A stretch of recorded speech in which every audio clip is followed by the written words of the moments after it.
Ndege ndogo iliyokuwa imebeba watalii wa kigeni kutoka Hungary na Ujerumani imeanguka hii leo nchini Kenya. Awali Abedi Jean de la Croix alifanya mahojiano na Martin Weren ambaye ni mchambuzi wa masuala ya kisiasa kutoka Nairobi, Kenya. Abedi alimuuliza kama ni kitu gani kilichopelekea ndege hiyo kupata ajali, na Martin alianza kwa kufafanua zaidi kuhusiana na mkasa huo.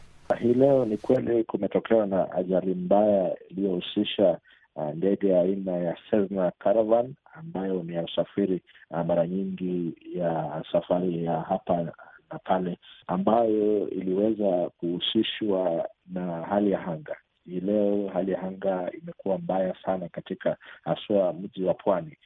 Kumekuwa na mvua kubwa ambayo hadi kwa sasa tunapoongea mvua unazidi kunyesha. Hiyo ndio imesemekana kwamba ndege hili kuweza kuanguka. Hakukuwa na ile poor vision, imeweza kusababisha kwamba hakuweza kuona vizuri na ndege ile ikaweza kuanguka. Walakini bado uchunguzi unaendelea na tutaweza kuzidi kungojea taarifa kamili. Naam. Ni watu wangapi mpaka sasa ambao inasemekana wamepoteza maisha? Hadi wa sasa ripoti ambayo tunaweza kupata inasemekana kwamba watu 8 wenye asili ya Hungary wameweza kupoteza maisha. Watu 2 ambao wenye asili ya Kijerumani wameweza kupoteza maisha, na mtu mmoja ambaye alikuwa ni rubani Mkenya pia aliweza kupoteza maisha yake. Naam. Na ndege hiyo ilianguka katika eneo gani hasa hapo nchini Kenya? Ndege hii imeanguka katika pwani ya Kenya, kilomita 40 tokea pale panaitwa Diani, katika kaunti ya Kwale. Hiyo ni mojawapo ya kaunti ambazo zinapakana na Bahari Hindi. Naam. Na ni kampuni gani pengine inayoongoza uchunguzi wa ajali hiyo? Shirika la Kenya la kuchunguza mambo ya aviation ndio hadi wa sasa inahusika ama ina jukumu la kujaribu kuchunguza ajali hile, na pia balozi ya nchi hizi mbili pia imekwenda pale kutoa msaada wa hapa na pale. Naam.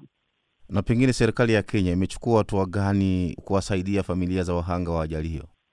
Yule kamishna ambaye anaitwa Bwana Orinde alikuwa katika tukio na akaweza kuelezea vyombo vya habari kwamba serikali inajaribu iwezavyo kujaribu kuchunguza ama kujua wale walioaga dunia na kujulisha familia yao, kwa sababu wale wameweza kuaga dunia waliweza kuchomeka na kwa kutojulikana, na wakitaka kujulikana basi lazima kufanyika zile chembe za DNA ndio itaweza kujua nani ndio nani.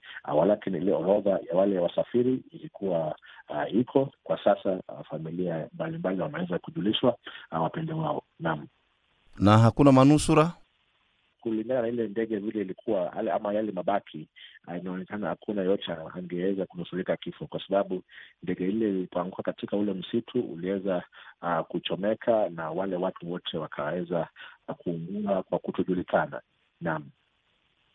Na pengine ni kampuni gani iliyokuwa inamiliki ndege hiyo ambayo ilifanya ajali, mheshimiwa? Hadi wa sasa tunaweza kuelezea kwamba ni shirika la Mombasa Air Safaris ambayo ilikuwa inashughulika na usafiri wa ndege hili. Mara nyingi unapata kuna mandege ambazo zinakodiwa kwa hizi kampuni za usafiri na kadhalika. Hadi wa sasa inasemekana kwamba ni hiyo kampuni ya Mombasa Air Safaris ndio wahusika wa usafiri wa ndege hili. Naam. Na wataalamu wa usalama wa anga pengine wanasemaje kuhusu viwango vya usalama wa ndege ndogo nchini Kenya? Hii ndege ndogo aswa hiyo Cessna Caravan, mara nyingi tumeweza kushuhudia ajali tofauti katika taifa la Kenya. Kwa kweli hata mimi kibinafsi ndege hili siwezi kujaribu kuipanda. Hizo ndege ni ndege ambazo zimekaa kwa muda ama zinafaa kupigwa marufuku. Hii leo asubuhi pia katika mji wa Nairobi kuna ndege ya aina hiyo tu imeweza kupaa kwa katika nasema ile emergency land, wakijaribu kufanya mafundisho katika mbuga la wanyama la Nairobi, walakini hakukuwa na manusura, hakukuwa na yote aliyepata kuumia. Ndege hili hapo awali pia imeweza kuangusha katika mwaka huu tu, imeweza kuangusha watu. So mimi kama kibinafsi ningependa kuomba shirika la usafiri wa ndege iweze kupiga marufuku ndege haya za Cessna Caravan ambayo kwa kweli ni ndege za kitambo, na kwa sasa na haswa wakati huu wakati kunanyesha inakuwa vigumu sana kuna vigeti ndege hizo. Naam. Swali la mwisho kabisa, je, ajali hii inaweza kuathiri taswira ya Kenya kama kituo cha utalii, lakini pia kuingiza hofu miongoni mwa watalii ambao wanadhuru nchi ya Kenya?